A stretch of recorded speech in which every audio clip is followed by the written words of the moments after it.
Eddinati. Nkonkonsa. Why are you laughing? Because me you go way back. So some story they go we won't share. You can start with sharing a story. You just want me to talk to me and you to follow the same woman, but I never talk. I never talk. How is it, man? How you doing? I'm good. When you wake up in the morning, what do you do? What's the first thing you do when you wake up? When I wake up in the morning, I pray and then I enter into my toilet. Oh, really? Yeah. So you are not one of the people who wake up and pick their phones? Oh, I sometimes pick my phone. I mean, not all the time. I pray and I go to the toilet. But I go to the toilet with my phone. So you pray every morning?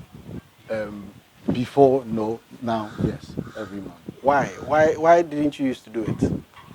Oh, it was on and off. But now I've made it a consistent habit that each and every time I wake up, I just want to. Did anybody change your perception of prayer? What changed? What made you take prayers more serious now? Well, I think when you do everything consistent in life, you become perfect of it. It works for you. Okay. And I have realized that there has been times in my life that I had been committed to prayer that opened doors for me and all of that. I mean, along the line, yes, I stopped praying, and I have now realized it's something I wanted to be part of my life, just like I wake up and I eat. I just want to wake up and also have a time with God. So prayers do work? Yes, it does work. So on the prayer bit, yeah. So you're Christian? I'm not necessarily. I won't call myself a Christian. Why? Why is that? Because you pray, you believe in God, or you use other means of religion to worship God? No, I don't. I'm not the religion type of person. I'd love to rather read more about Islamic, read more about Buddhism, read more about whatever it is, just to enlighten myself. So I would not just give myself a religious name like Christian, Muslim. I just believe that there's a supernatural God, and when you connect to Him, I mean. Well, at which point did you decide to be open-minded when it comes to how you worship God? Is it when you got into the show business? Is it from childhood? No, obviously from childhood we had read my book of Bible stories. So we are connected to that kind of religious beliefs and what have you. But after university, after I've been in the entertainment industry, after reconstructing my life and getting more enlightened by trying to read, you discover a lot of things. And when you make sense out of it, you realize that some things don't connect, some things connect. But whatever works for you, you take them as principles and you follow them. So what works for Eddinati when it comes to communicating with God? What works for me when it comes to communicating with God? How do you, let's say you pray, how do you pray? Do you pour libation? Do you read a quotation from the Bible? How do you do it? I just get up and speak to God. Okay. And tell Him, communicate, tell Him what I want, tell Him where I want to go, tell Him what I want to do. He should be part of it, and try and also make it work for me. Basically. So do I say you don't believe in the Bible? No. When you say you don't believe the Bible is a book? Do you believe in the Bible? I believe some of the things the Bible says. But you don't believe it entirely? Not at all. I don't believe it. Why? Because the Bible is one powerful tool to guide your life, just like many other books have been written. But the Christians have taken it as being the most powerful book that rules, guides them. And so, if you are a Christian, you definitely believe in that. If you're a Muslim and you have read about the Bible and you see some things in the Bible align with your life, you will embrace it. So, for me, I like to get more knowledge about what God is, who God is, people's perception, because definitely human beings wrote the Bible. So that's just what I have to say about So, it. to Eddinati, who is God? God is a supernatural being. That's how you see God. Yes, the supernaturalness of everything. Okay. Okay. Okay. Most people have dependent on believe, believe.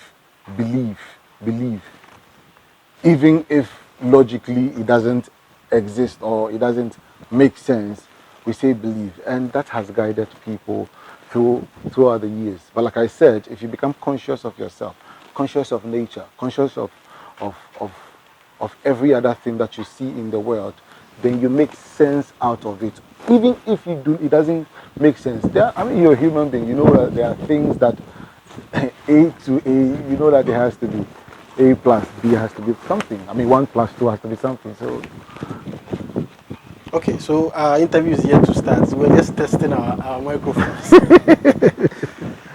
If I ask who Eddinati is, what would you say? If I give you an opportunity to introduce yourself to the world, like nobody knows you, this is your first time you're introducing yourself to the world. Who is Eddinati? Eddinati is an actor, producer, and a very passionate filmmaker. I've been raised from Polygonal, and over the years I've gone to school, University of Ghana, graduated, and I have finally become a director. I love making films. I love helping people to get the opportunities when it comes to acting, when it comes to filmmaking. And I'm just a passionate person. I love to enjoy life, hang out with friends, and chill. How did it start? Give us an idea of how you grew up. You mentioned Polygonal. Is that where did you grow up? And give us a little education about how it started and how it ended with education. Okay, when I went to Polygonal Methodist JSS, okay, and then I went to Holy Trinity Cathedral Secondary School. But after I didn't get the grade that I was supposed to get admission to the University of Ghana, so I went to write remedials, and then I had the grade and I enrolled to the University of Ghana. But at that time I had left home. I left home immediately after I finished senior high school, because I just didn't want to be. If you say you left home, what does that mean? It means that I live with my mother. My mother died at 9 years, so I live with my grandmother in a small room with over 9, 10 of us in that room. So having been there, living in that condition with no light, where I lived, even we were in Accra, but still no light in my room. So living in that condition for a very long time, and now I finished senior high school. I don't have a father. My father is there, but we don't have that connection. And so I needed to find my own way, my own path, what would be good for me. So like I said, I left home. I am interested in your growing up, because we want people to share their stories, to inspire people. You were living with your grandmother with 9 different people in the same room? Yeah, I live with my grandmother, my auntie's 4 kids, myself, my other cousin, Junior. So we were more like 8, 9 in the same room. Wow. It was just a small room, and we had no lights, like I said. In Accra? In Accra, in Polygonal. And let me tell you an experience. Usually, when it rained, it's my terrible. So people who talk about June, when it did rain, that June, July rain, I have experienced it. When it rains, what we do is that we all have to sit up and take all the utensils and catch the rain. And the room will be flooded. So we all have to sit down, put some stones, and then you put your legs on it like that and wait till the rain stops. Now when the rain stops, what we have to do is that we have to collect the water out of it. So you're literally sitting down watching your room get flooded? Yeah, flooded. So you sit in it. You're waiting for it? When you go, the outside is more flooded. Wow. Yeah, so you wait. You see all the utensils, they will be dancing. On the water. Well, we are laughing about it, but I'm sure it's an experience that when you remember. And there's no light. Wow. Maybe candle or something. Sometimes I sleep hoping that I wake up because we have lighted candles and the room, half of it is wooden. So by the time you wake up, the candle catch fire. No place to sleep again. Wow. You know, sometimes the rain will fall and then the roofing sheets will fly off, so you can now see the rain and see God. The real rain. Wow. You know, wow. That's the growing up I had. So I didn't want to stay there. When I just finished senior high, I said, no, I have to get out of here. Wow. You mentioned your father. Yeah. Where's your father? Who is your father? My father is Emmanuel. His name is Sean Nartey. He's in Accra. I don't necessarily know where he is, but he's in Accra. How I don't understand how you don't know where your father is. I don't understand. My father didn't accept the responsibility of the pregnancy. So wow. So it was more or less like but then my grandmother, which is his mother, came to accept everything on his behalf because he was the last child and he had senior brothers who are going to universities and everything, and perhaps he was a stubborn one and he had gone to get a girl pregnant. So it's not me. You get what I'm saying? So we never had that relationship. I grew up with my mom and all of that, and I had terrible experiences with him physically, things that he told me as a kid and all of that were not pleasant. Wow. So, would you want to share it with us? I mean, when was the first time you met your father in real one-to-one? When was the first time you met your dad? When I was a kid, where I lived, it was not too far from where he lived at that time, so I could walk to his house. And I don't enter. I stand outside, and he will talk through the window. The window or whatever it is. You don't enter. But he had a wife that had children with him, and then the wife's what do you call it? Sisters, whatever, come there. But I never. His own son cannot be able to. No, I cannot go there. And like I said, when I go there, the treatment back and forth, it's not something that is pleasant. So we really never bonded. We never had anything, and up till now, we've still never had a father-son conversation. After you've been able to achieve a lot for yourself, and now your name is all over, he still doesn't care about you, and you don't care about him. I don't know if he doesn't care or he cares, because obviously he's seen me on TV.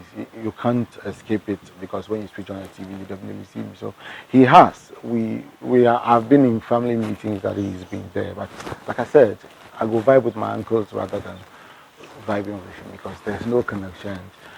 And maybe I believe that he's a father. If you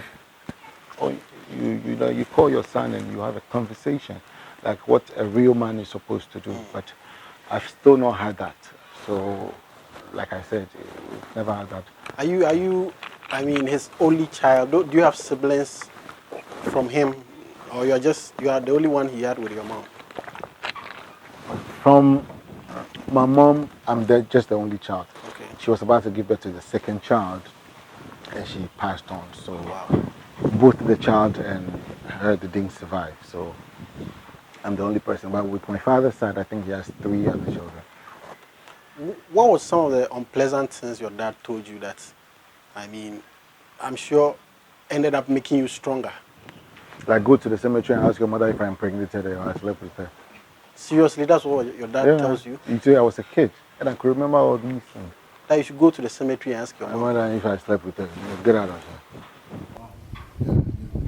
Very unpleasant things, but like I said, it's not something that I'd want to say for him to feel bad. It's something that I grew up and experienced, and it was terrible. And I think those were the things that motivated me. I do believe that because of my cheeks, people think that I'm from a very rich home. I'm from the street, So I think those experiences gave me courage, gave me motivation, and made me realize that, if you stay here, there's nothing for you. So move on. And wherever I needed to lay my head, or I didn't care, I just moved. How did your growing up affect whatever you're doing now? Well, growing up, I loved the cinema. I was one of the guys that did visual arts, so I loved drawing. And if you remember, during that time, there was this cinema craze all over. So at 12:30 they will write a signboard and they'll be showing Snake in the Mocking Shadow or whatever it is. And so because I loved film so much, me go carry that board, go put for the area, make everybody see. So that you have free access. So that I have free access to go and watch film. You know, that's how much I loved film. And so I even go and sweep where the cinemas so that they can make me watch film for free. So I knew I had passion for film. I always was connecting to it. But I wanted to actually do architecture. Okay. You know, the plans. I mean, growing up, that was what I was affected by. Because I draw and everything, I see plans, people constructing, and then they're trying to, and it didn't happen for me because my uncle wanted me to go and do mechanical engineering. Okay. And I had done, what do you call it? I had done visual art. There was no way I could be enrolled as a mechanical, whatever course. And I had developed passion for acting because immediately after my senior high, I joined Pay Setters. So I developed the passion for acting, and I wanted. Ejina Mataji told me, "Yo, continue. Go to University of Ghana. You know, go and do a proper course because the way." And so I wanted to go there, and they are telling me go and do mechanical engineering. So because of that, nobody cared about me again. That was just the end, and that was just after I had finished senior high. So I had to go on my own and do whatever I wanted to do. So, did you have any father figure in your life? Your uncle? No, that's just the unfortunate part of my life. Your whole life, you didn't my have any whole father life, figure? I never ever had any father figure, and never. I don't know who I can say is a father or was a father at a point in time in my life. Wow. Nobody. You know, I grew up with my grandmother. My uncle was at the same place, but he had children he was taking care of. The only thing he would do is just lash us when something has gone on. That was all. But somebody to like talk to you. I never got up to go and say I'm going to my father to go and collect money, or his grandmother's. I know if it's something, if it is any chobokra, I'll go do to my grandmother. Wow. Yeah. So, wow. So how does it feel? I mean, your father is alive, and you've never had fatherly love. You've never had any father figure in your life. When you sit down and you think about it, how does that make you feel? It makes me feel so bad, so sad, because I know the kind of father I want to be, should I become one, you know. And all these years, I've never had anybody to guide me, to support me, to say, I'm there for you, or I will be there for you. No. You know, when I was, maybe you come to that power, even when I was banned in the industry and all of that, like there's nobody that I can say that has stood up for me and has been there for me as a father. As a father. Wow. But there's a woman who has really helped me as a mother. Okay. She was the one who gave me money when my uncle said, "Oh, no money for me to go to the university." Who is the woman? Let's celebrate her today. Her name is Vida. Okay. Vida Boche. I call her Auntie Name. Is she alive? She's alive. Okay. She's alive. She has become a mother figure in my life because, like I said, when I was denied the access to go to university because of money, I remember very well. She gave me 2 million. My school fees was 199 something million those times, like 190 Ghana those times, 2005. And she gave me 2 million to go and register. To Legon? To Legon. She gave me, but that was it. When she gave me the first money to go. You had to hustle for yourself. Now I had to hustle for myself. When I entered into Legon, where would I sleep? There's nowhere hostel to fee. sleep. Hostel fee. I didn't have it. So I joined Ben Kwadi. Okay. If you know Ben Kwadi, Yeah, I joined him. Yeah. He said he was going to share his room with me so that I pay later. He doesn't know that I'm tricky. Me, I don't get nothing. When is later? I said, yes, I'll pay you. I'll pay you. So I started paying. You had hope? I had hope. Oh, I'll pay you. Don't worry. I was lying. I don't have nothing. So I started patching with him. But because of Pondi at Vandal City, he was so much afraid of Pondi. He didn't like that. So he usually doesn't sleep there. So I took the room over. And he said he's going to sell the room. By the time he realized the year had gone and you can't sell the room, then I was chilling. Wow. Wow. Yeah, that was my first year. That was how I was able to survive the first year. And I think second semester he sold it, and so I had to sleep on the floor or go to the main city. You were still patching? I patched till my... Throughout your education at Legon? From my level 100, level 200. Because I know how the problem is. When they reopen school, I'll go to school first. So if they reopen today, I'm in the school today, I just go and look for a room, just go and find a bed, come and put it there. Maybe usually they lock the door, so you go and search the one that the door is opened already. Then you are there. You'll be there, then people will start coming. When they come, you are the first roommate. Yeah. They don't know which one is your bed. Yeah. So when you come and this is your bed, then I go here. And they don't know whether you've paid or not. They don't know anything. So by the time you realize that, some people, they are too, they'll come later in the year. So then when everybody is settled, then they know that by that time I've made you laugh, you have liked me, maybe you have seen my face on TV once or something. So then we have become friends, and that's how I live. Wow. That's how I stay. Wow. So you never had your own hostel throughout? No. In my 4th year, then I joined money with somebody, and then we got Legon Hall Annex. So how did you survive? Were you working whilst you were in school? Aside the money your auntie gave you, how were you able to survive for 4 years? I spent 5 years in Legon. 5 years? Yes, because I did national service. Okay. They posted me to Bimbila, and look at what I've been telling you already.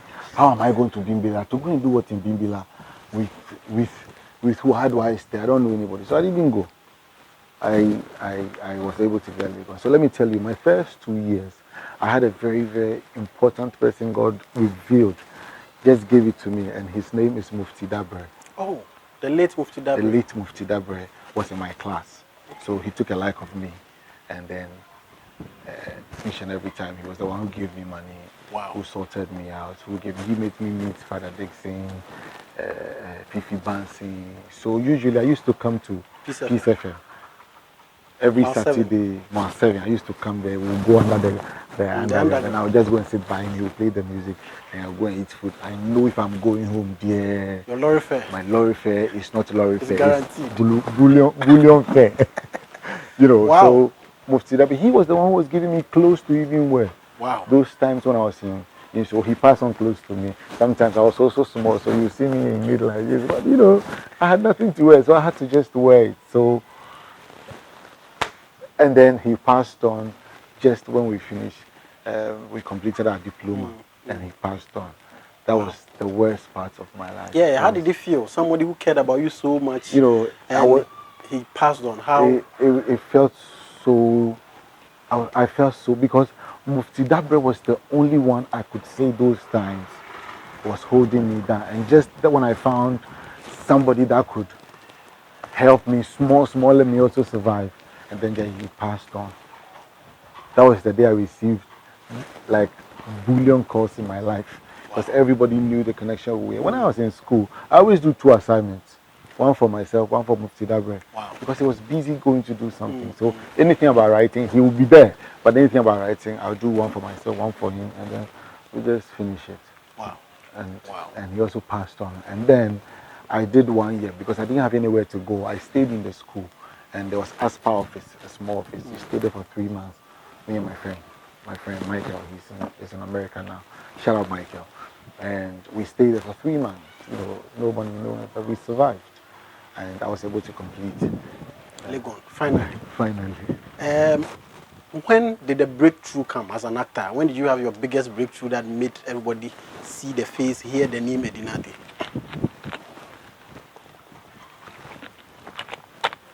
Okay, I think I was from where I was coming from, the background I was coming from, I was very aggressive. I wanted to make a point that I could do whatever I wanted to do, and I could do it well. So I had gone for auditions. I always get disappointed because I'm the first to get there. I perform well. Sometimes Frank Raja will let me stay and I will act with all the girls. On camera or off camera? No, I think the audition. The audition. There are 50 girls that came to the audition. Maybe I will be the guy that will read for 30 of the girls. Wow. Yes. And the script will still come and I'm not part of it. So, I was angry. I had done 1 or 2 things, but I was in school, Look at what I have told you already. Now, battling between audition, you don't have audition, Laurie Fair, you don't have it. So, what happened was, Rosalind Giza told me Salam was looking for no faces. They came to do the audition on Legon campus. I said I was not going to do it, but I passed by and I auditioned. And Kofi Ajololo and Frank Raja and Roger Kote and everything, they all clapped for me. They said they were going to call me. They called me. The film was, I think, Wedlock of the Gods. Van Vika was part of it, Fifi Coleman. And they called me. I was supposed to be part of a bunch of followers for Fifi Coleman. But they hadn't shared, not necessarily a worker pass. You know those kind of Igbo forest thing that the people will go to Igbo for plenty people. So they hadn't shared a specific roles. But when we started the performance, Frank Raja said, so you are the one going to die before the last whatever. So it carried me through because it was Percy was supposed to play that character. But when we started the acting, Frank said, no. They pushed me there. And then I came to do Crime to Christ. Then I came to do Agony of the Christ. And then there was a film they wanted to do called Tears of Womanhood. It was Majid Michel, Van Vika, Nana Ifod, and all of those. And I think Van said it was not going to be around, or he had something to understand with Salam. I don't really know, but I think it was not available, and they needed to shoot it. And I remember very well, Roger Kote was the one who called me and said, Eddie, well, even this show, when we're sure, no, you have to take this role. I mean, it's your turn now. You have to take this role up. And I said, what role? They said, Tears of Womanhood. I went there and I delivered well, exceptionally well, because I had to give my all to it. I was hungry for it. So if people remember, that was one of the films that really projected me well. What's the title again? Tears of Womanhood. Tears of Womanhood. When it was myself, and even that one, Majid played a character, a minor character, because it was Van Vika's role, but when he changed everything, he suited me, and then I played and people loved it. But just that, prior to that Tears of Womanhood, films that I do, you can't forget me. Even if it's one thing, you just can't forget when me. When you get 1 second, I will just make yourself. I will just, because I wanted to, because you don't understand. Yeah. I want to make an impact. I want them to know I can do it. Yeah. Where I'm coming from, if I turn there, I can't go back. So forward is where we go. So that's what I wanted to do. So I gave it my all, and that prepared me. And one of the things is that Frank liked my performances. So almost every film, the moment he cast Majid, you see me along. And that was how it happened until I was banned. So how many movies have you done so far? Can you count? I can't count, but I think it's plus 30, I think plus 40 movies. Wow. That I have done. Wow. Yes. Wow. Ghanaian movies, or you do some Nigerian works? Yeah, I did a lot of Ghanaian movies, but I had an opportunity of going to Nigeria, so I did few Nigerian films too. I did with Mercy Johnson, Olu Jacobs, Patience Ozoko. I did a few Nigerian movies. Okay. And then along the line in your career, as you said, you were banned. Yeah. What was the reason? Why were you banned? Okay. Still to my story, I'm in Legon with all these things I'm going through. I've shot a film for Salam. He was supposed to pay me. He gave me part of the money. I also wanted to do business with the other money. What I wanted to do was that I wanted to do a video game in my area where the kids go play, then I'll be collecting them small coins. So I had money on me. So I wanted to use Salam's money, add it up, and go buy the game and start my business. But whenever I go, he will postpone me. That means my Lord Fair is taking all my money, and I'm chopping the small money I have. You understand? So one of the days I went there, instead of him to give him, I think it was 1,500 or something like that, and he gave me 1,000 Ghana cedis. Oh no, 150 Ghana, and then he gave me 100 cedis that I should go and come. I said, Salam, I'm on Legon campus. I can't go and come. I've been doing that for like the past 3 weeks now. If you're not going to give me the money, then please take it. Because there's no need again. Then I left. So you didn't take the money? No, I didn't take it. Then I left. And he said I had disrespected him. And I don't know. But that was my frustration at that time. And I couldn't take it anymore because, and I didn't, so I just told him that if you can't give me the money, then take it. I'm not taking it. I've been going back and forth. I'll come here like from 9 o'clock, wait for you till like 5 o'clock before you show up, then I still don't get my money, then I pick transportation and I go. And so I was frustrated. And they said, okay, because of that, AA called me that Salam said why, but that was what actually happened, and I was never called again. So who banned you?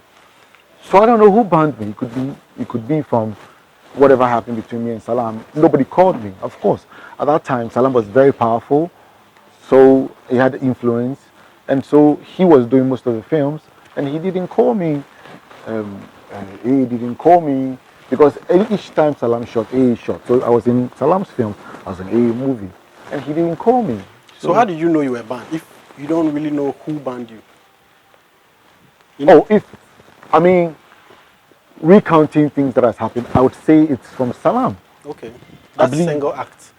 You understand? Yes, with me and Salam, because after I got calls from producers who I work with and they know, so it was more or less like, hey, Salam says you've did. I said, like, I want to know what is disrespectful about what I did. You understand? But at the end of the day, like I said, nobody called me again. So there was no like any disciplinary committee or anything that sat down to say, okay, let's listen that to time, you. Who was I to go and talk about disciplinary committee? How many films have I done that I will go and talk? I think there was gag. I was in gag, but the filmmakers, the makers producers of the film are telling you that don't use this person. Who is going to worry? They have an association. Film producers association. Yes. So I mean, I was in court until for a very long time. That was the time that.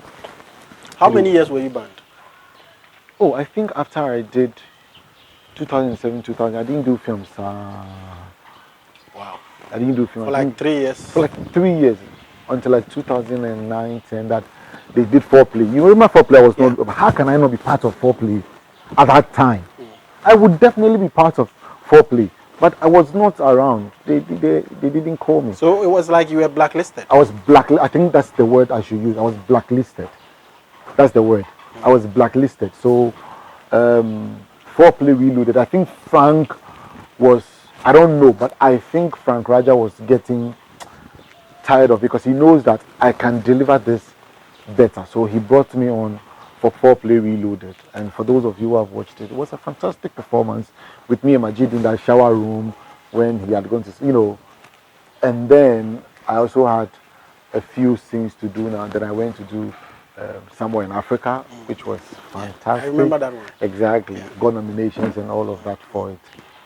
And after that, somewhere in Africa, Frank Raja, the same Frank Raja, blacklisted me for whatever reason. Yes, I was coming to that. I mean, we were sitting in an awards scheme.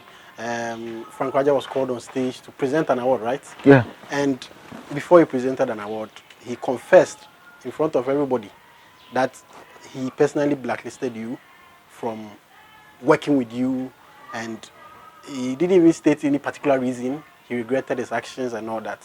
You were there, sitting right there in the hall when he was saying it. How did you feel that day?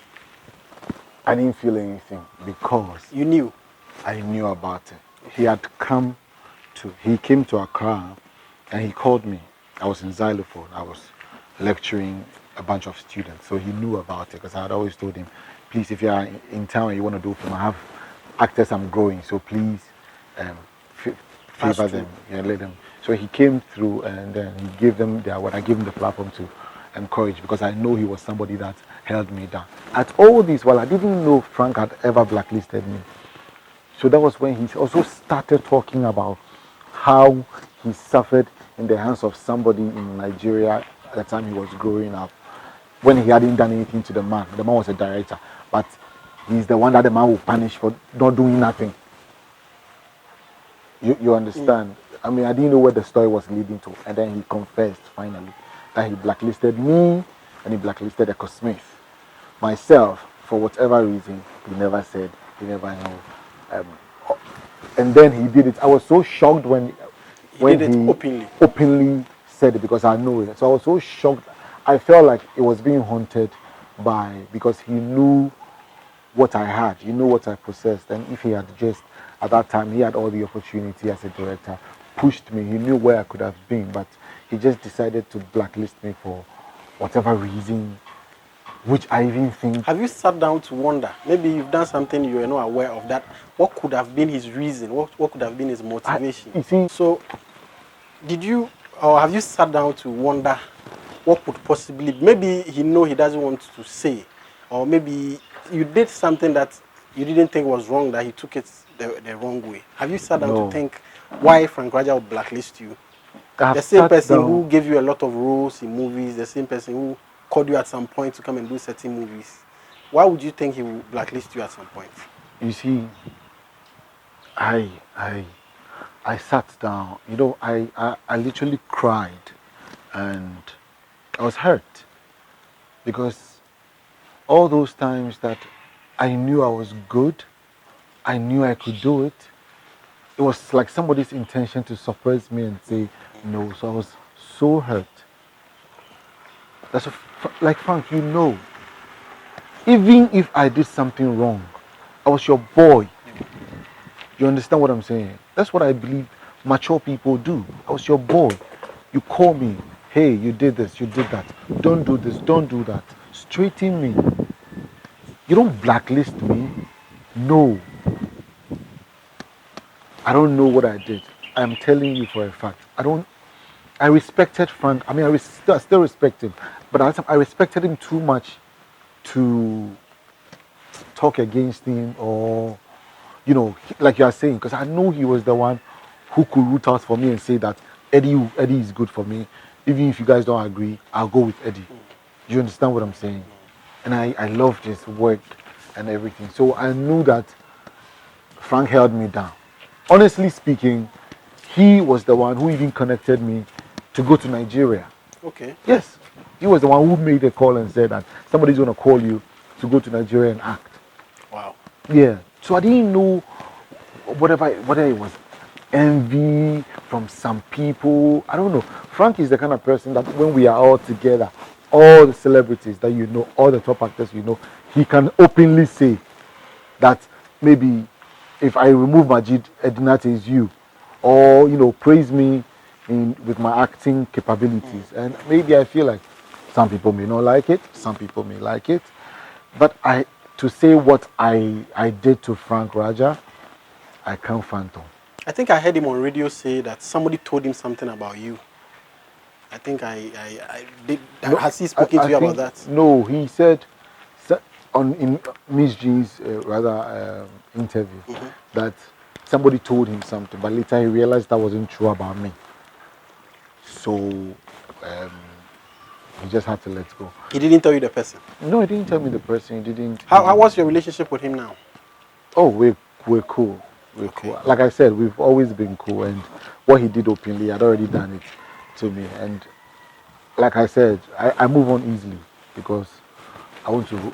Life is short. Yeah, life is too short to keep it, and I respect him so bad. Whichever way, he still gave me opportunities. But I was just hurt that when I needed it most is when he denied me of it. So blacklisting, sabotage is real in the industry. Yeah, very real. Very, very, even right now, not even before. But I have been through all these things, so I mean, I don't look at that. But I still have people don't even like me just because they don't like me or somebody says something about me, and that's why they just don't like me. They haven't seen me, they haven't worked with me, but they just say things. Wow. Yeah, but they don't know my struggle. They Do don't know you do where you I've come from. feel that you are underrated in the industry? I mean, you are a very good actor. You direct, you edit, you do sound scoring, you do location scouting. You do actually from beginning to end when it comes to filmmaking in Ghana. Do you think you're underrated? I mean, I leave you to judge. You know, yes. Maybe the world don't know, or many people don't know. But yes, I write, I direct, I produce, I edit, the sound score in most of the films that I have done. You know, I don't just say it or boast about it. It's actually where I'm coming from that made me learn all these things. You know, I didn't go to NAFTI. Everything I know about filmmaking, I learned it on my own. Everything I worked on filmmaking is experiences that taught me what I know. So I know it from experience, not because I wanted to learn. I didn't know how to edit, but when I started doing filmmaking, editors really messed me up. Big time mess up. So I said, but why? I mean, can only do anything. So why won't I start learning how to edit? So I remember I would go to Salam's office. He has a guy called Blex. I'll stay by him. I'll sleep on the floor. He'll be teaching me. He'll be doing something. I'll be watching. And so I started learning, go online, download, and learn things. And gradually, I started getting into it. So most of my job, because I'm the director, because I'm the writer, I know what I want. I just come, I do my thing. And you wouldn't even know it's me, because I won't come tell you. But yes, I do all that. And so I leave you to each judge. And some think that you have the media, some of the media people, some of the industry people, the movie industry people think you're underrated. I think Do you agree with them? Yeah, I really agree with them. I really agree with them. And that's the reason when I went to Xylophone, I was the most happiest man, because I knew that everything I wanted to do is going to come to pass now. Like if I want this camera, I was going to get it. If I want this sound, I was going to get it. So that I would even prove not my acting, but my directing skills to people. And how did you end up at Xylophone? Did somebody recommend you? Did they see your work and contacted you? How did you go to Xylophone? Okay, at that time they were growing the company.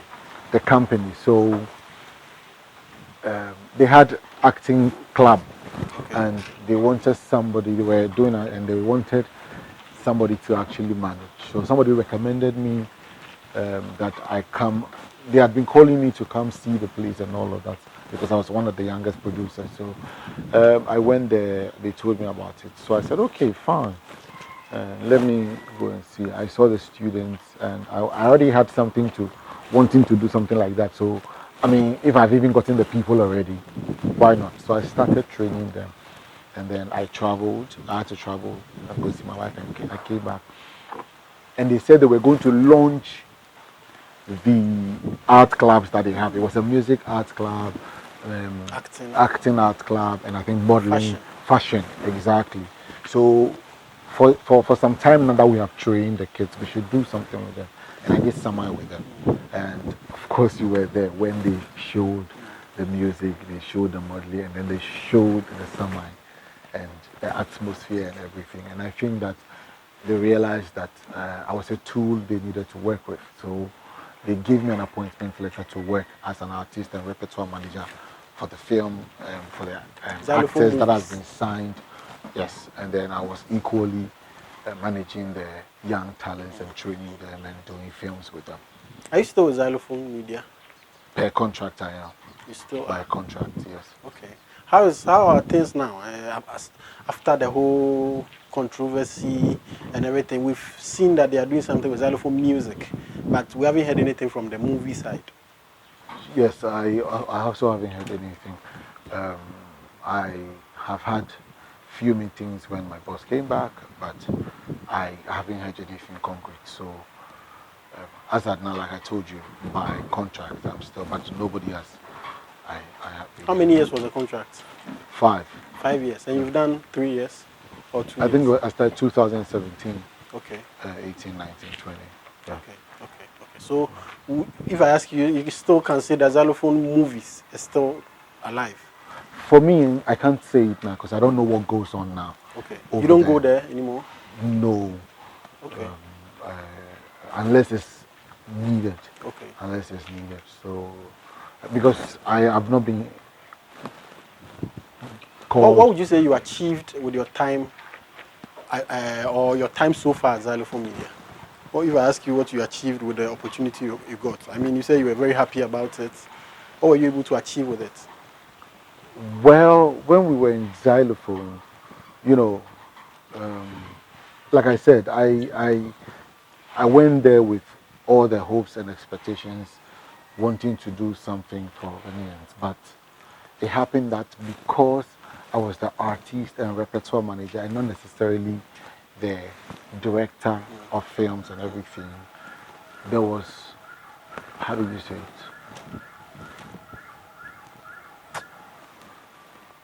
All these, like, I am not the artist and I'm not the director, so misunderstanding. I want to find a better way to say, like, undermining me. I'm not this one. I'm not the one. Concentrate on your work and all of that.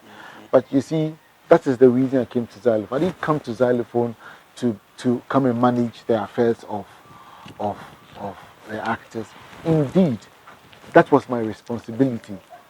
But beyond my responsibility, which I was executing them well, I knew I could do movies. I don't understand why I'll be seated and Xylophone will do a movie and I'm not part of it. No, it doesn't make sense to me. Even if I'm not the director of it, I should be there. For your advice or your expertise yes, advice. for all my experiences, But like I said, there was all these, So do I take it that you are not happy at Xylophone Media? Not happy. Yes, I wasn't happy about some of the things that went on. I really thought that I could have done better. I mean, we could have done better at Xylophone. Like I'm saying, my upbringing already, and imagine that I get an opportunity like golden this. opportunity like that. Whoa, I'm the artist and repertoire manager, but when you want to do a film, I want to be part of it. It's Xylophone. But yes, I think the word is sidelined. To be sidelined and make you feel like you're not this, you're not that. There were a whole lot of things which I can't say on camera because, there's no need for it. It's a company issue. So, but the way I expected that things would turn out if I entered Xylophone. So what you're saying is you were underutilized? I think so. Okay. I know so. I was so underutilized. Okay.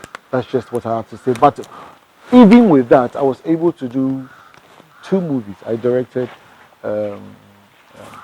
Conversation. I wrote and produced and directed Adabraka. I did a few things with the kids as well, So even though I didn't have that directing responsibility, I still knew what I wanted. So I was able to achieve something. What difference would you have made if you got the opportunities you wanted at Xylophone? I mean, if you were involved as you wished.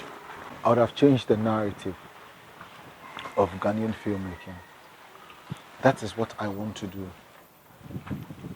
That is, we have seen from the years what people have done. There are young people who have also learned, acquired experience, knowledge, and I want to use that to also contribute to the Ghanaian filmmaking, to the Ghanaian film industry. All I am looking for is a platform to just demonstrate and exhibit my talent and my hard work to Ghanaians. Sometimes, your guy came in and the first thing he told you was what? I'm a workaholic. Yeah. When I put my heart at something, I just want to do it. And so all I am looking for is that platform to comfortably do the kind of films, the kind of shows, the kind of television series, the kind of things I want to do. Because I'm a very creative person. That I know. Like, I don't need somebody to come and tell me. It's not like I'm blowing my horns, but I think I haven't blown my horns to Ghanaians. So I need to tell them I'm a very creative person. I know. But I just want the opportunity for somebody to invest in me, for somebody to say, because I have a lot of ideas, things I want to do. But like I said, that's why it hurts me. I wish I had a father figure. I wish I had somebody that I could go back to and say, please, I want to do this. Can you help me do it? Please, I have this idea. Can you guide me achieve it? Please, this is where I want to go. Can you push me? All I need is the push. And that is what I thought I was going to get. Okay. Wow. And then alongside your career, marriage came along. Yeah. Marriage came along, you got married, and everybody was surprised. I mean, nobody was expecting Eddinati to marry at the time you did. Why did you decide to marry the time you did? Well, there's no time for marriage. Okay. When you feel like it, when you think the time is right, you just do it. And that's what I did. So let's bring your wife in. This is Eddinati. So today you're going to tell us everything about your husband. I mean, wow. We know him as an actor, but we don't know his private side, his marriage, how romantic he is and all that. So we're going to find out from you. First of all, how did you meet Eddinati? Okay, so I knew him Well, I wasn't in the country then. I knew him before I left, but How did you know him? I knew him mutual friends like that. Yeah, but I haven't had any close contact with him. So one time I don't know if I'm the one who spoke to him. Okay. I'm the one who spoke to him. I said hello or something. Then he said, "Hey, how are you? It's been long," like that.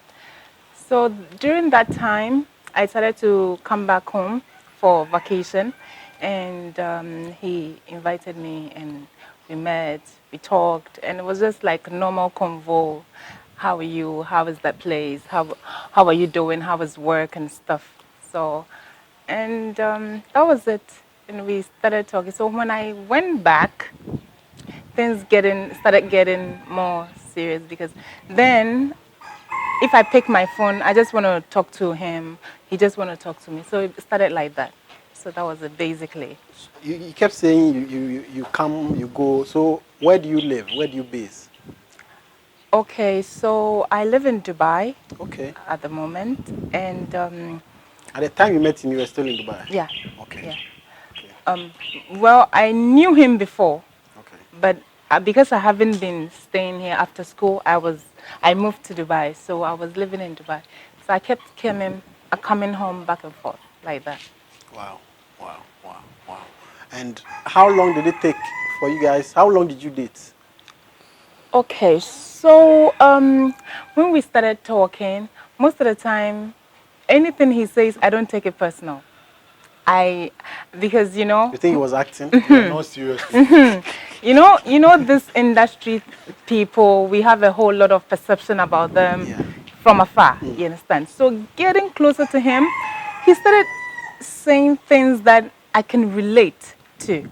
Like I saw him as a male version of me. Wow. You understand? Everything that he's been through, everything he was telling me, he kept talking. Sometimes I'm like, wow, is this what my pastor was telling me? Like that. Because it felt like, okay, I think I know, I feel what you're going through. I've been there, so I know. Like that. So when we started vibing, talking, I felt like, okay, let me see. Let me give it a try. I didn't put my heart in it at all because I didn't want to be hurt. Besides, I'm not even staying in Ghana. I'm there. I don't even know what he's doing here. So So you were playing football with my heart. You were not serious with it. so one time, I think he got me angry, and I decided not to pick his call anymore. And then you know when you're kind of feeling for someone, regardless, you still want to pick the call. So I picked up and he said, "You know what, I will marry you and I will shame you." Wow. And I'm like, "What? Are you kidding me?" I didn't even believe it. I'm like, "Oh, fuck off." So that one too, you didn't believe it. This was how long when you first met? How long had you dated before Okay, this statement so came out? we started dating in 2016. 2016. Yeah, we started dating in 2016, and in 2017, he told me that.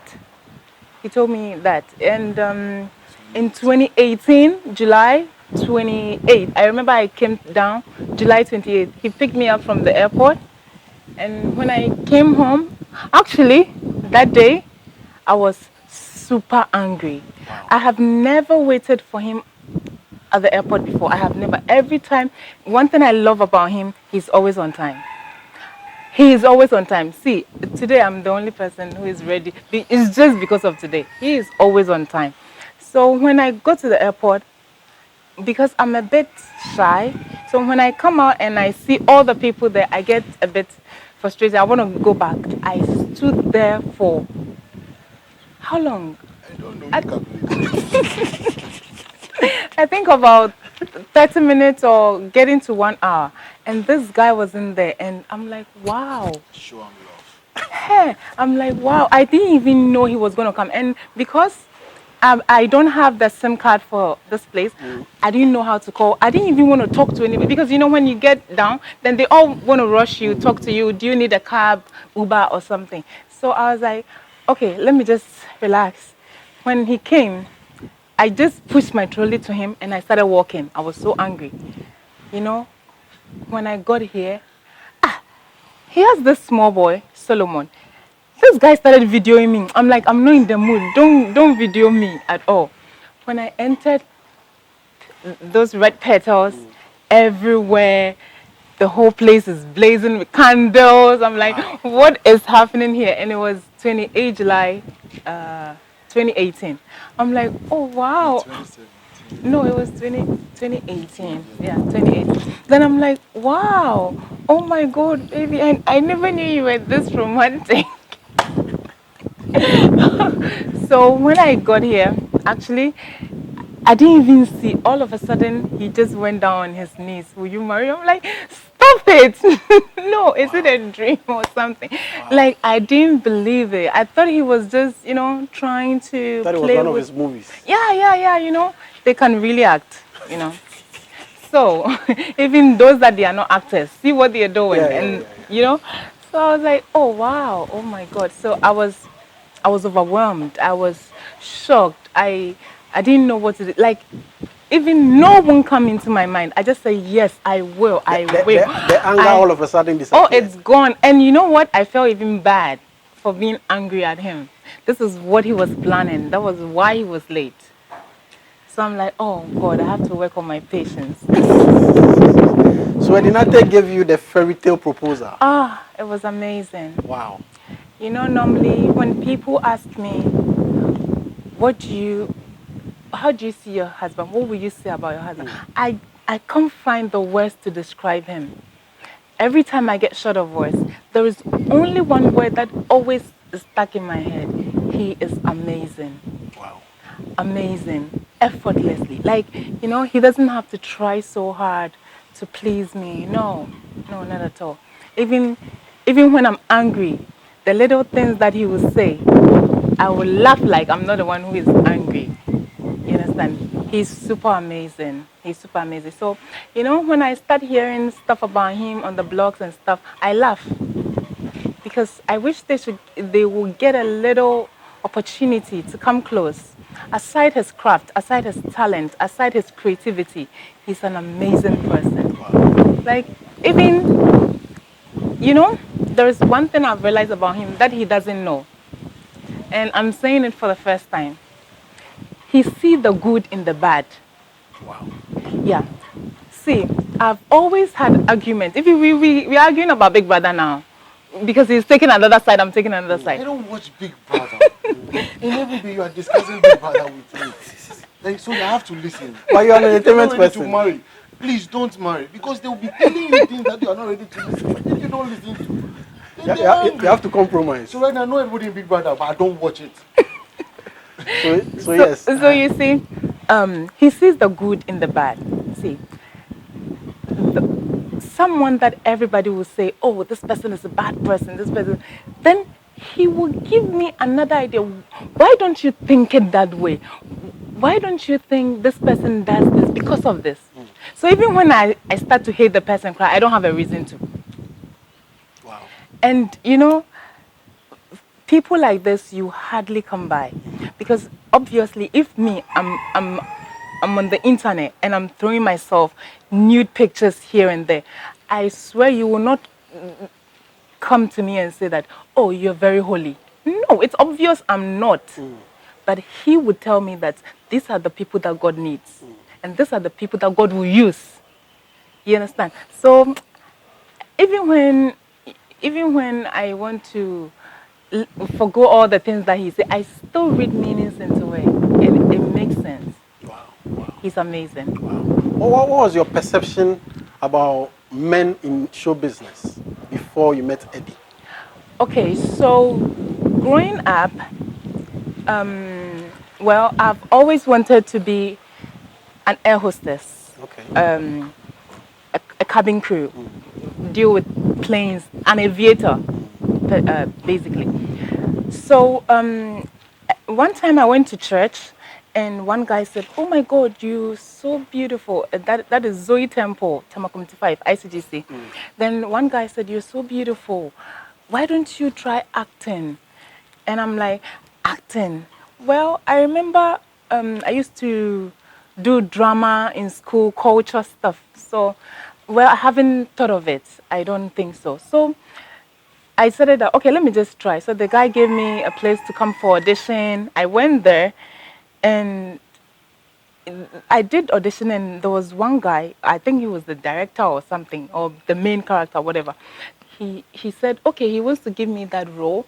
I was actually going to be the main character's sister who has come from abroad. Because of my skin, they were actually giving me that role, whatever. So I was like, okay, cool, that's fine. And this guy said, okay, so you need to come to my house, you need to do this, you need to do that. And I'm like, you know what, first of all, that's not what I even want to perceive. It's just like an extracurricular activity that I wanted to go into. But then, if you're asking me to come to your house, do this, do that, and God being so good, I was brought up from a church kind of house, like, you know, a sorry fee. Yeah, so those kind of things, I was scared. And that time, I was quite young. I think I was in high school then, or I had just finished high school. So I was very scared getting into relationship and stuff, because my mom had cautioned me that if I should get pregnant before I get married, he would take me back to our village. And I didn't want to go to the village because when we're growing up, they've given us that mindset that witches in our village. So I didn't want to go. So I was very careful. I was very careful. So I told the guy that, okay, so I don't think I can do it. It's like, no, that's what they do. You come to my house, I'll show you a few things, I'll give you the road, no problem. This guy, so I've always had the perception that even when I see people blow, like growing up, I'll see that this actress, I'm like, oh, Odinewako.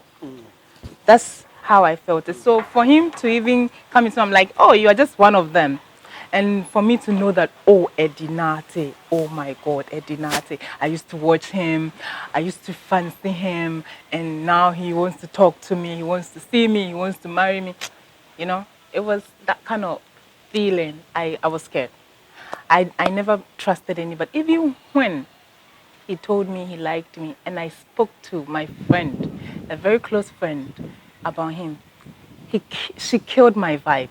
Wow. She killed it straight up, like, oh, please, you've gone through so much to be there, to be a better woman. Find a better man. I'm like, he's cool. He says, no, this industry people forget. So we have it in our mind. So for me, it was, I know if this man is going to marry me, it's just by the grace of God. Wow. Wow. Yeah. Wow.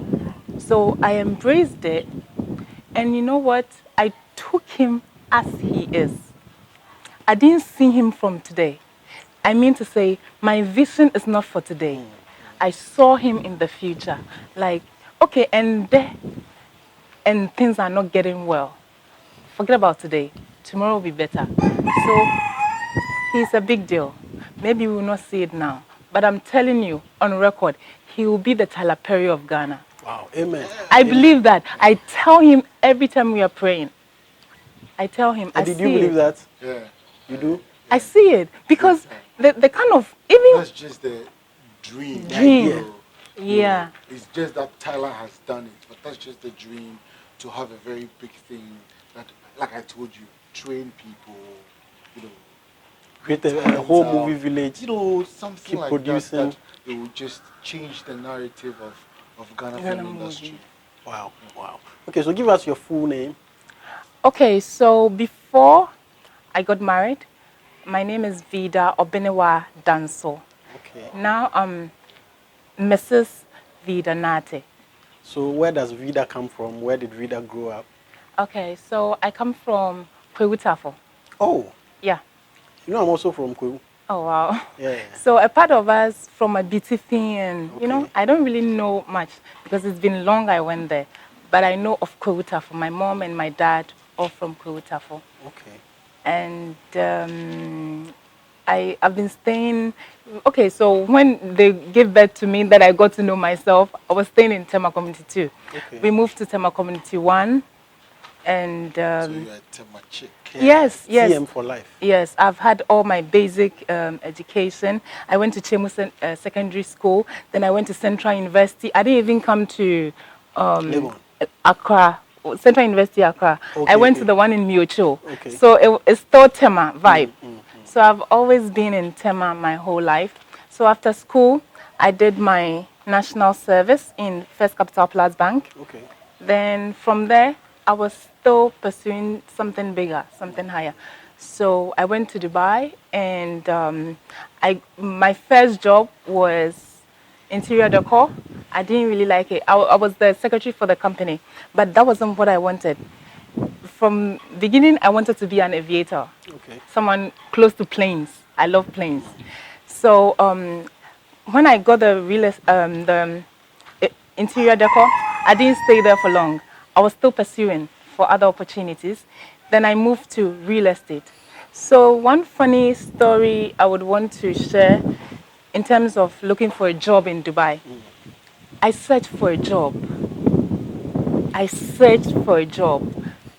All the money that I've had on me got done. Because I have to pay rent and I haven't gotten any job. So I kept searching. I'm like, you know what? Okay, if they are not calling me, I'll just put my CV there and leave it. So I put my CV there, and one company called me. It was a real estate company. So they saw my previous job, which was company secretary of an interior decor. They were like, okay, then come and be an admin in this real estate. It's a new real estate company. When I got there, this guy was a Lebanese French. When he saw me and he asked me where I come from, I said I'm from Ghana. He said, oh, my good friend is also from Ghana. It was a plus for me. I was like, oh my God, thank you. So this guy was good. He was the first person to give me opportunity to work in Dubai. He's called Gio Attire. So this guy, I went there to look for a job as an admin. Then because of the way I talk, I'm vibrant, I'm outspoken, and the way I'm trying to convince him to take me for the job, because there was another Filipino girl that he wanted to employ. The way I was talking, he was like, you know what? I called you for admin role, but I think you deserve better. I'll make you a real estate broker.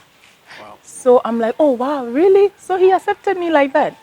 And he said, but unfortunately, you don't have any idea, expertise in real estate. So he took me to the school. So I went to Dubai Real Estate Institute.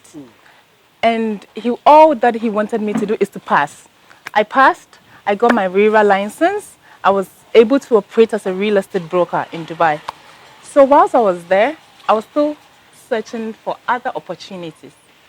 So one time, I started. Relax, allow her. Why? Allow. We have all the time for you. Don't mind him.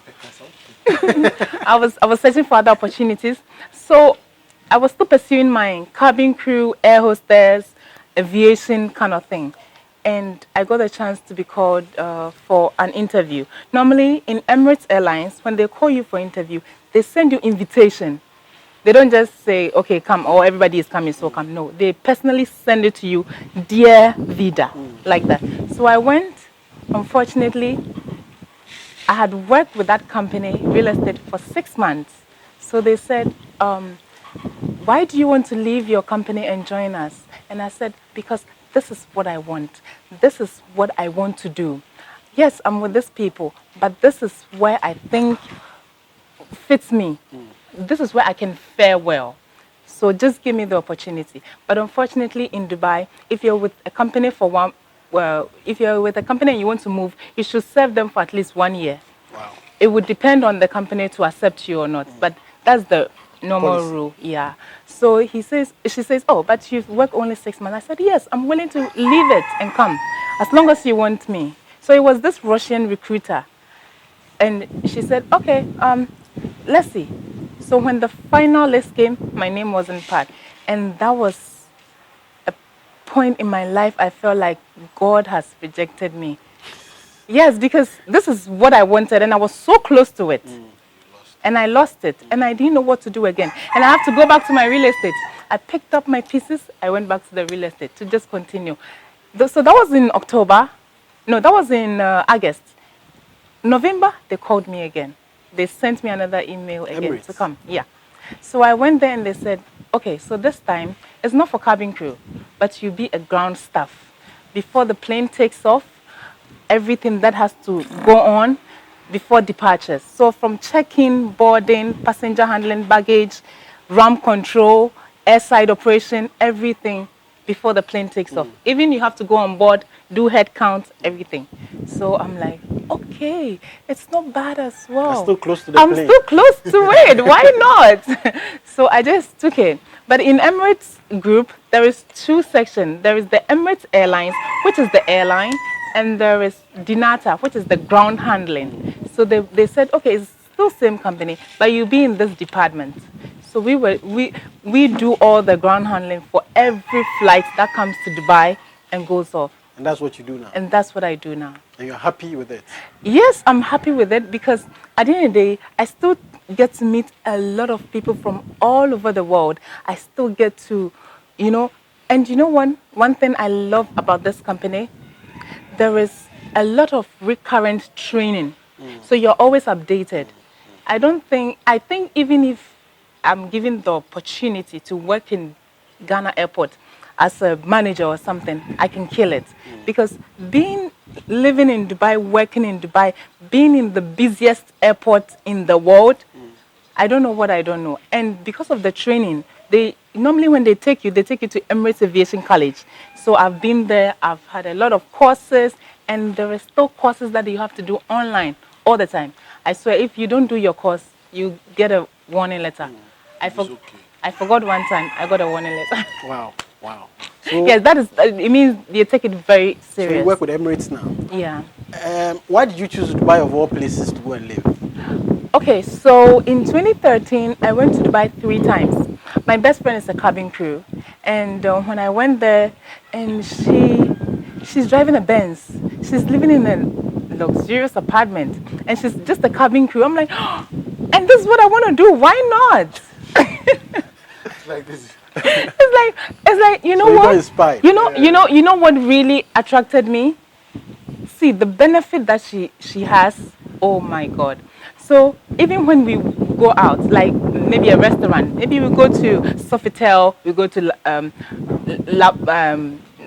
Palm Jumeirah or something. He has this card. She has this card that she can just use as a face card. So if the food is maybe 300 dirhams, we will pay 150 dirhams. Wow. And that is one of the benefits. Yes. And aside the benefits, even your family has benefits. Wow. It was amazing. You must be rich now. Oh, now that no. you're working with Emirates. No, I'm a work in progress. Okay. I'm still getting there. Okay. I'm still getting there. Wow. Yeah. So would you say this is a match made in heaven? I believe that God knows reasons for bringing us together, because in 2011, I had we were in a church, and I think we were about to close, and I went to see my pastor, and my pastor had a friend who came there, and he said, "Oh wow, I feel like prophesying to you," and I'm like, "Okay, go on." And he said that I can see, I don't know you, I don't know who you're dating. I wasn't even talking to him by then. That was 2011. Yeah. Where were you then? I didn't even know you. So my pastor's friend said, "I see you. I don't know you, but I know you give birth to a child, a boy, and that boy will become the most popular kid, a good actor in Ghana." And I'm like, "Actor Guinea?" Actor. So I didn't even take it personal. But when he started making advances at me, when you didn't take me serious. Who said that one? that was when I'm trying to connect the dots. I'm like, is this the reason why is this what God was trying to tell me? My whole life has always been prophecy, because my mom is a prophet, my mom is a pastor kind of thing. Yeah, so it has always been like that. So when I saw him with his story, I also have the same kind of similar story with him, because growing up, me, I didn't have that kind of like we have to put ourselves in one room. That kind. No, it wasn't like that. No, it wasn't like that. It wasn't that bad. It was cool. It was me and my family, my brother, my cousins living, but ours was better. Just that I didn't really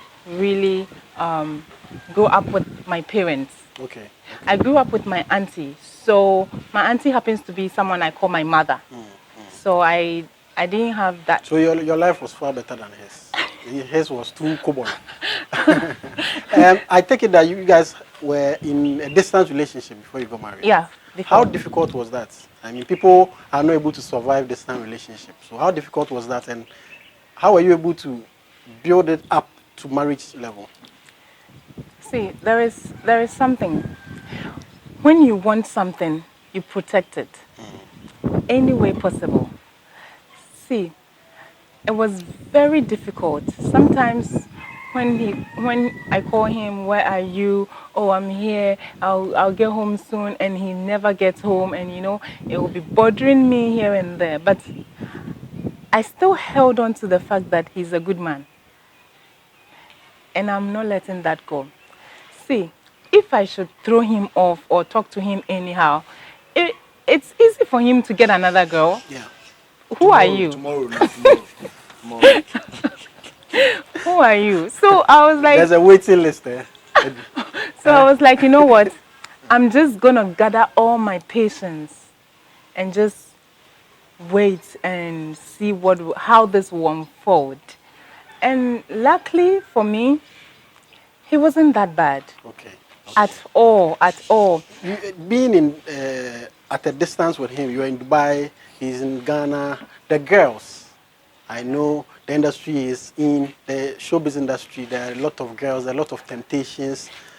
How did you deal with that? I'm not perturbed at all. Even before or now?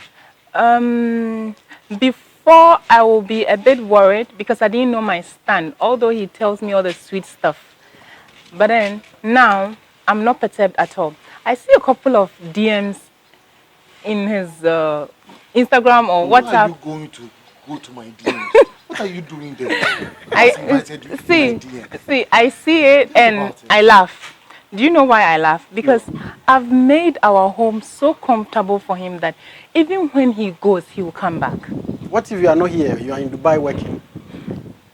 You know, one thing I've always had with my husband is communication. Okay. The communication is so solid that if I wake up and I don't hear from him, something is happening. So from the time that I was sitting, I'll wake up, make up, dress up, sit in my car, go to work, break, close from work, every moment. It's like I have to draft everything to him and we talk all the time. So even sometimes I'm talking to him and I'm hearing other people, who is there? Then he has to tell me where he is. And before he leaves home, before anything he's doing, whether he's going to shoot, adverts, movies, whatever, he needs to let me know. So you trust him? I was good. Did he ever cheat on you before you got married? That I don't know. How would you? That I don't know. But I saw a couple of messages. Okay. And when I asked him, he told me the truth. And I love the fact that he told me the truth. And that was it. It was just quite unfortunate. Before we got married, some people were trying to bring, I don't know whether they wanted to disappoint me or tell me stuff about my husband. His own friends. From the industry? Yes. They actually made a video of him and sent it to my Snap with a different name. So I didn't know who was there. And the person said, I'm like, you know what, whatever my boyfriend, that time he was my boyfriend, whatever he's doing, he's mine. It's okay. Let him do it. Then he says, no, he's been doing this all the time. I just wanted to tell you. What did they say he was doing? So they went on a getaway in Sugakope. Before they were leaving, he told me that it's a boys thing. But in the snap, I saw him cozy with one girl, one light-skinned girl. I think he likes light. Soldier. you want And he was, your family. he was, I want to defend myself when they finish. You let her finish. he was taking food, putting on in the girl's mouth. They were all cozy, and you know what? Not cozy. It was. Are you kidding me? My heart started beating. I called him. His phone was off. Wow. I'm like, okay, is that what it is? But you know what? I took it so cool.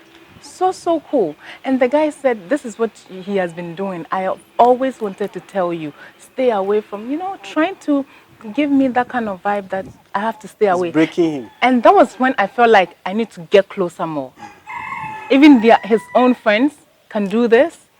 I'm like, why? What did you do to them? And he is the one who actually, no, they invited him. And they came back to tell you this.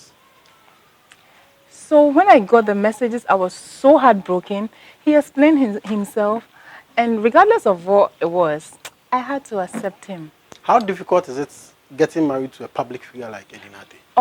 It's so difficult. So what makes it difficult? Because his kind of work, even his timings. When you go somewhere, he has to go and do meeting or interview. I have to stay back. Because of all this, I can't. Even the worst of it is when people are trolling him on the internet. My heart can't take it at all, and that is why I decided to stay out of social media. What's the worst thing you've heard about your husband or read about your husband? What? That I've forgotten. There are too many. Yes. I think. She gets angry about all those little things. Yeah. All those comments on social Yeah. media. Comments. Yeah. Like, I get so paranoid and I'm so scared. She's the first person that will go to comments. She's part of the comment association. Like, Comment Readers Association. Yes, but I will not comment. She will not do it, but Okay. she wants to read comments and see. So if it's about me, she will read it and she's getting angry about it. I'm saying, come on, it's social media. Everybody has the right An to opinion, say, yeah. and because you're a public figure, you can't kill me. I even have people who insult me every time. So are you used to it now? I'm used to it now. One of the comments that someone made, and it really broke my heart, is he's very ugly. He's very ugly with this hair. Look at me. Wait, just look at me. Give him a closer. Give me a closer up. Like, look at me right now. Like, really? Seriously? What she's been wearing, man? You show me. You're a fine boy. Too fine. But fine. Fine, you worry me. So you got you were sad when you saw that comment? Yes. When he started the vlogs, I didn't know his reason for it, but as long as he loves it, I support it. So when I started hearing all these, ni tuno, ni shanu basa, bi ni chinyo, said ni all these things. When I heard it, I once read it. I'm like, wow, how can you just say this about someone you've not even met? And first of all, it's his choice. How is that your problem? But I realized that most people, they prefer to come and sit on the internet and talk. But even when they meet you for real, they can't even look at your face. That's one thing. See, most people, they can easily say things about him. I've been with him that people came closer and they were like, oh, Eddie. And I'm like, wow, I thought this person was insulting you too. They mellow. Like in real life, if you see him, you can't even come close. But you be on the internet and talk shit. And that is a little part of internet that I can't handle. So then I'll stay away. You have still not been used to it? I don't know. Maybe when I get those KK following, I will understand. But how many years have you guys been married? 2 years. 2 years. Yeah. Okay, and counting. Yeah, Any definitely. kids? To eternity. Not yet. How has it been for you? I know there will be pressure, an African family Oh from my family. God. How has it been for you? We are blessed. We are an exception. See, I have a very loving mother-in-law, the woman that took care of him. Yeah. You know, one time she came home and I was telling her that Antina, I'm so scared. I want to get pregnant. Then she was like, don't worry about it. Just take it out of your mind. It will come. Relax. Relax. Don't. If you start thinking about it, it will not even come. Just relax. You're good. You're fine. At the right time, God will give you your baby. Don't stress. I don't have any pressure at all, not even from my family. It's only my mom when she calls, she'll be like, oh, I'm still praying for you. You have your baby. Like, just trying to encourage me, motivate me. But no pressure at all. We're good. No pressure from fans, his fans, social media people about kids. I think they want to go to pay the school fees. No. No pressure at all. No, it's only that most people, when we meet, they will try to say that God will bless you people with children and stuff. Twins. Most of the time, they will say twins and stuff. I'm like, okay, let's see how one will fare. But to talk about twins. Usually, people even talk about childbirth when you get married. The moment you get married, Immediately you get married. The next thing. The next thing is that you should start producing children. But whatever you do, when you get a child, right, that is another responsibility. I have to be taking care of her. She has to be taking care of her, or whatever it is. So I think there's time for the two of you to enjoy yourselves. When the right time comes, that's it. We still want to travel all over the world. no, just want to have fun. Because right now, if I was here and I had a child, I'm not saying that I wouldn't have loved if I had a child, but like by now they carry on, they cry, say keep quiet small, they do interview. You understand? So it comes with a responsibility. However, anytime, any day. Yeah. What's the most fascinating thing about your wife, Eddie? I think she is the one that points out things to me that I don't see.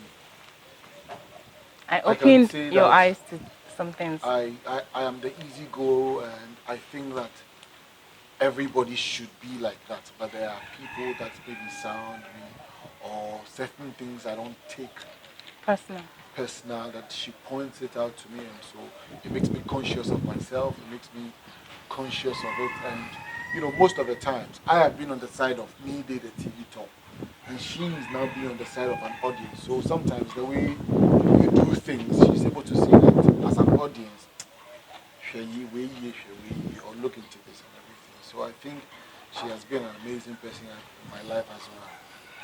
How has marriage changed you, Eddie? Oh, I think that marriage hasn't changed me. Really? I mean, my personality. I'm still who I am. I crack my jokes. I mean, your personal life, like, as Eddinati, not Eddinati as an actor. Okay, I think that he has given me the sense of responsibility. You know that there's somebody there that you have to be committed and care for, emotionally, physically, psychologically. So it's made me a more responsible person. I think basically. Wow. And what's the most fascinating thing about your husband, Eddinati? At least you know him, you're close to him more. Something people don't know about him that fascinates you. He's very weird. He's very weird in a good way. Explain that, please. See, you see those genius people. He's like that. He's too genius that it's weird to me. Okay. Because sometimes, most of his script, we discuss it. His point of view and where he's coming from. Sometimes I wonder, is he a human being? Like, it thrills me sometimes. It does thrills me. But like I said, he's amazing. Truly. Eddie, when I met you the other day, you were speaking about some Gary issue. Yes. This fine girl here, you know what she does to me? Tell us, we don't know. When you were asking me how has marriage changed me, this is how marriage has changed me.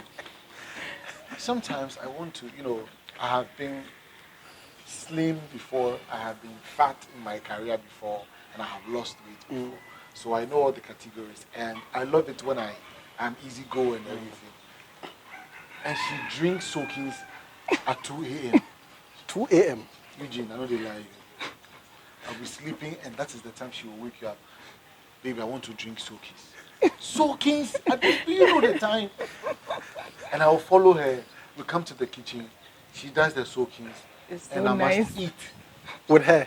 Yes, so the thing too nice. I can't resist it. So Vida, here. Defend yourself. Explain. I mean. So it's not my fault, yeah. It's not my fault. Anyways, everyone likes soakings. It's our traditional food. Let me say that. Yeah. So there in Dubai, most of the time I buy stuff and I take it there, but it doesn't last me that long here. So when I come home, I want to eat everything that I've lost. Okay. And every time, even my uncle sees me and he says, you've lost weight. So my job money every day. So when I come home, when she comes to Ghana. Oh. You saying yesterday fufu, today fufu. Because she doesn't get those food in. Yes. So, but me too, I'm tired of eating And fufu every day. He actually thinks I'm making him fat. But yes. You know one thing, yeah? Let me tell you something. When I cook and he eats everything, I feel so satisfied.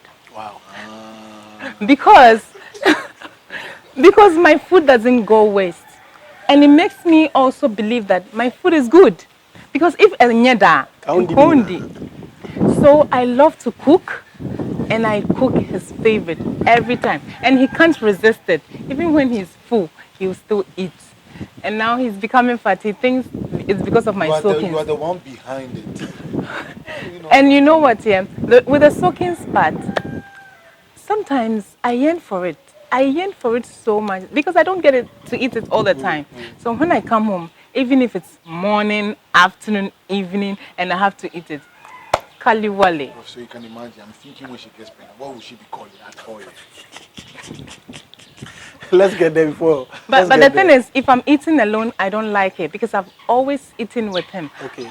When he goes out, like the other time he went out with Uma and I cooked, I swear, I waited till 11 till we ate. Because I don't like eating alone. And we haven't been doing that, eating alone, this person's plate, that person. We eat together. So when he's not there, I feel like, no, something is lost. I have to wait. You die. Now, you guys have said all the pleasant things about each other. What don't you like about your wife? She delays too much when you are doing something. That one day I won't hesitate to say it. Soldier, if we have to go somewhere, she's the detailed person. Okay. She delays today in the history of our marriage that she has finished first. Wow. Today is the history of the time I'm knowing her that she's been able to finish. Like sometimes when I'm about to sleep, I will pep her, I will talk to her, I will kiss her, I will tell her, baby, when we are going somewhere. It's like I never said it. The next morning, I can get done, sit down, go on Instagram, come, do something. I don't want to go to the place again. That is what I don't like about her at all. Vida, would you want to defend yourself? No defense. Okay, so it's not me. No, it's a woman's thing. You don't have to explain. It's fine. You know, I don't want to go somewhere looking shabbily, and you know, I have to be like, is this person looking at my eyes? Is this person looking at my hair? You know, that kind of wardrobe malfunction kind of fantastic stuff. So if the time is 7, you wake up at 3. You know. No, I know I get all the time you need. But don't wait till 6:55. Then we start the action. Okay, but I need my beauty sleep also. So what don't you like about Eddinati? What don't I like about him? Like, he takes petty things personal, like things that I want him to overlook. That's where, like, this, just forget it. At the end of the day, I finished, How is right? We this went. petty? How is this petty? Something starts at 7. You know how long you need to to dress up. So you just time your. I don't have to finish dressing and wait for you. Me, it can take me 5 minutes because when I take my bath and my dress is already. I don't need makeup. I just the only time is to just straighten my hair and I'm done. So what if I've even braided my hair? Then there's not need anything. So all I need you to do, Habibi, I beg you, on TV, please, make it possible that before the time, you know the time you need for yourself. Because trust me, as we're joking about it, but it makes me angry. She knows that's the I only swear thing. there had been a time that I'm supposed to go out with him that I'll not even go anymore. Because Because he complains I'll see a my lot. late thing. I'm like, just go, just go. I, I won't go. and I have promised myself, if we are going 7 and 7, you are not down here, now I'm going. If you are not down, I'm going. You can But call me or both of you, before you got married, what was your perception about marriage? And after you got married, what perception do you have now? Okay, so I had a very beautiful perception about marriage. You know, you stay with your All husband, you do rosy. things together. You, if I want this, I'll say, baby, I need this. Go and buy me, and he will go and buy. You know, I had all these fancy things in my mind. But when I got married, it's like the reality. All the things that you fantasize is just there, but the reality is so close to you that you don't know what to do. You just have to accept it. But it wasn't anything that I've always pictured. It's difficult, and you have to make a consistent effort to make it work. Because if a little thing you guys want to argue, insult each other and stuff. See, you know, it got to a point when I do something and he talks, I would just sit down like this and look at him because I don't even want to raise my voice so that it will become like we're An about to argument. fight, you know, like that. So it's a whole different ball game when you are single and when you become married. But then when you become married, there are certain things that changes you. You know, you become more attentive, more responsible, more submissive. You know, I don't know how other women sees marriage, but for me, in as much as marriage seems difficult, you can still manage it. If, what I believe in, whatever you put your mind to it, you can do it. So even if it's hard, even if it's dangerous, even if it's risky, whatever, just make up your mind that, you know what, I'm going to make this work. And that is what we are doing. Eddie, how did you see marriage before and how do you see it now? well, she said it all. I didn't see marriage in a different way. It was gonna be rosy, better because like she said, I'm weird. Dealing with myself alone, it's a whole lot of job.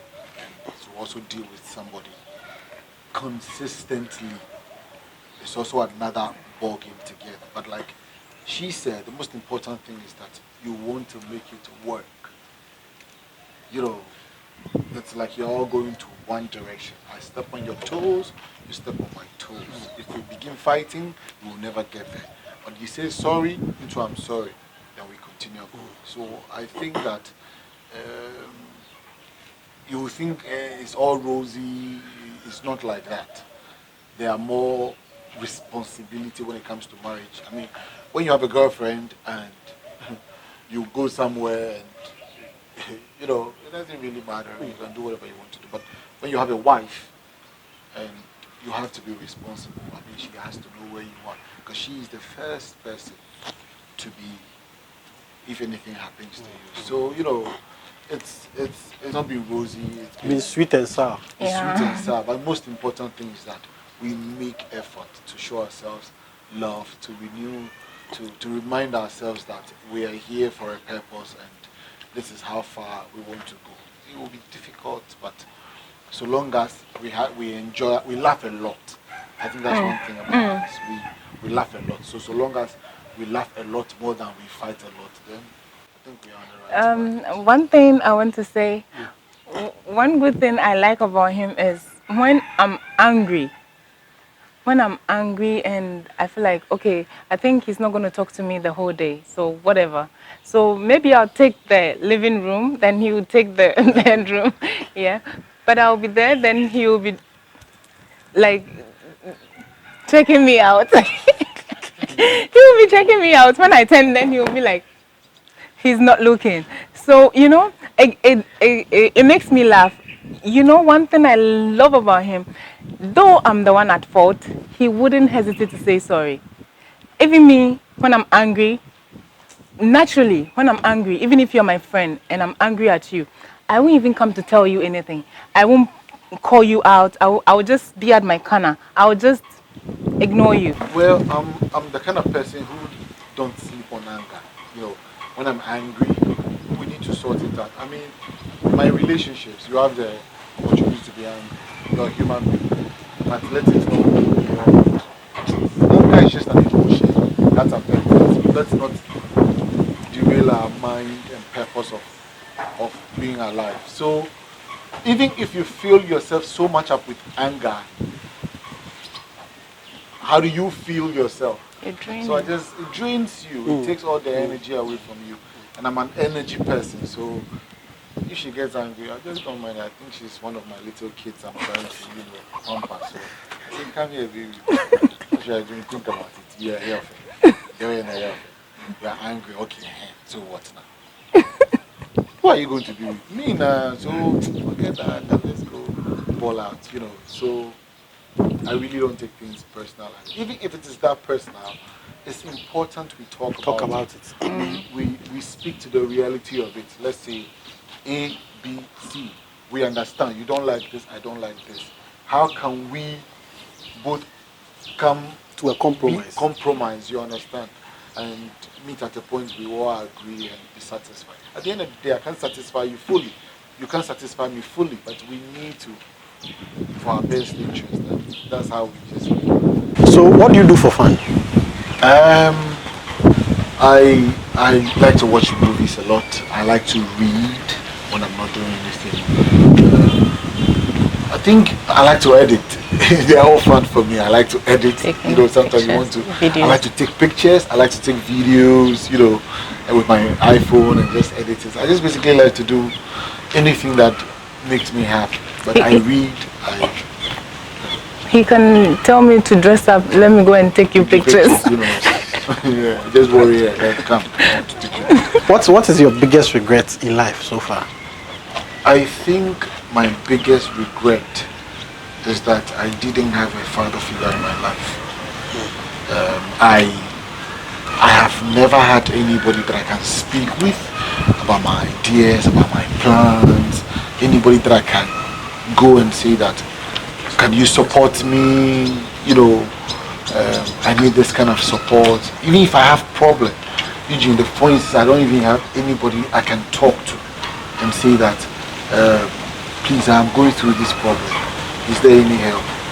So that's one of the biggest things that worries me a lot. I wish I really had a father figure in my life, a big support giant, somebody who will say that when they say Eddinati, I know that I can count on this person. It's going to be there for me. If I ask you to send a message to your father, he's alive, maybe he will see it or somebody will show it to him, what would you say? I would say that you didn't try, but he should be a man, and let us sit down, have a conversation, let it all go, you know what I'm saying, and try as much as you can to be the father, or just have a relationship with me. So do I take it that your father was not at your wedding? No. Your father was not at your wedding? No. Did you invite him? I don't know. Because you don't want to tell us, or you don't know? Oh, I think because he won't come. Okay, so you didn't even bother to invite him? Yeah, he didn't come. It was even my uncle that represented him. He even didn't come. The one that was I think the one we went to invite. The one that, you know, like I said, they haven't had things to do with me, but even at that time, I still wanted to let it go and then invite them. Even when I invited them, they still didn't show up. Wow. Did that make you feel on your wedding day when you, even though all the problems, you decided to still approach them for them to be part of your life and they disappointed you? How did that make you feel? Because they've been a disappointment all along. Okay. So, like I said, you weren't surprised? I wasn't surprised at all. I wasn't surprised they were going to disappoint. With all what you've gone through, what would you say is the biggest lesson you've learned in life? I have learned never to give up, even when I fall. I have fallen a lot of times. Like I said, I will be there and they will say they have banned me for acting. I will say, okay, I will direct. You understand? And I will be able to achieve something for myself. I think that I never give up and will never give up. So all I have to tell people is don't give up, no matter the circumstances, no matter what it is. Because when you are not focused and you make certain things weigh you down, you will never ever be able to achieve whatever you want. What is your biggest fear?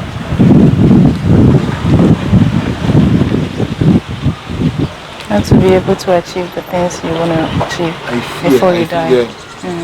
The biggest fear is that I fear I will not be able to achieve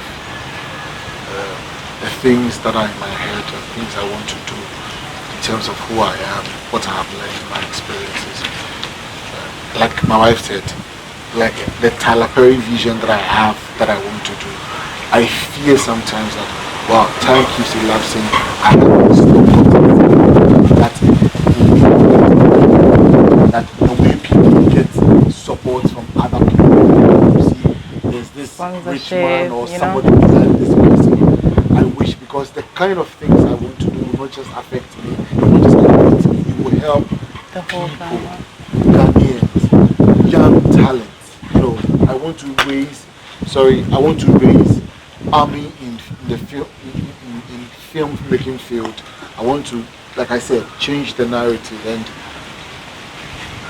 that's just my fear. If I'm not able to do all these things, you know, like I fear that I can direct, but what if I don't get the chance to do the directing? I fear that, okay, I've done directing, but that is not the kind of film that I want to make. I know I can make these kind of film, but there's no support, and then I just fear that if that doesn't happen, it really. What would you say is your biggest achievement so far? I don't have one. You don't have, so you have achieved a lot, but you don't think you've achieved your biggest? I don't think I have achieved a lot, Eugene, because I feel the things I want to do are more than what I have done.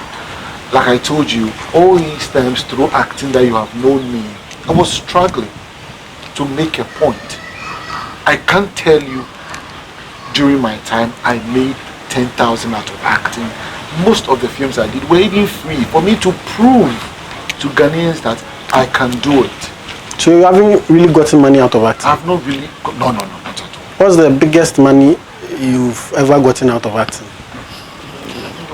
In Nigeria. Nigeria, $1,500 or something. How many years now? That was a long time. Long time. You know, when I transitioned from actor, turned into director, most directors stopped calling me in Ghana for roles. In Ghana, nobody called me for roles. So I only acted in films that I made. When I started as a director, they were like, and I did not think so. No, yeah, he's not. What can he do? You know, people have doubted me too many times. Even when I was in Xylophone, my own people still doubt me when I bring something up. But at the end of the day, I'm able to prove myself that I think they don't see what I see. So they go like, but at the end of the day, trust me, Eugene, I'm able to deliver and say, you know, I said it. They don't have weirdo eyes. So you have. Okay, so anything you'd want to say, both of you, anything that I haven't asked that you'd want to address? I think basically, you have said everything, you have asked everything. I would just use this opportunity, this platform, for people who have love for the art, who likes entertainment, to look at my side for a short while. Just give me that support. Just like I said, look at my spot for a minute. Help some of the things that I want to bring on board and do. You know, you definitely need money to achieve all these things. So I want a father figure in my life. I want somebody that tomorrow I can call and say that, boss, or say, I want to do this thing. What do you think about it? Or I want to venture into this. What do you think? I want somebody I can talk to. I never ever had that. From the time I left Polygono to go and find my destiny, I have never had anybody like that. So this is something that you have. Don't worry. Vida, So anything you want to say? yeah, I've always seen my husband to be very good in anything that he does. He pays attention to details. But one thing I've realized is that he's been underutilized. They need to use him. He has so much inside him. He has so much inside him to a point that he put everything on paper. He wants to write it out. But because they don't even give ear to him, they can't even understand him. You understand? I wish all these media houses, all these sponsorship people will come and see what he has to offer. At least just sit with him. Even today, if you ask him to provide a script, he has. If today, if you tell him to start shooting, just give him equipment, everything. He's ready. He's always on top of his game, like he's ready to do everything. But most of the time, they prefer the other people. I don't know what he has done to someone or what he did in the industry, but I swear none of them can even come out and say Eddinati did this or that. It's just hearsay. They should just give him that opportunity. At least if you think he's not good, try him. Let's see. And why would I even say he's not good? We've always seen him. He's the best man for the job.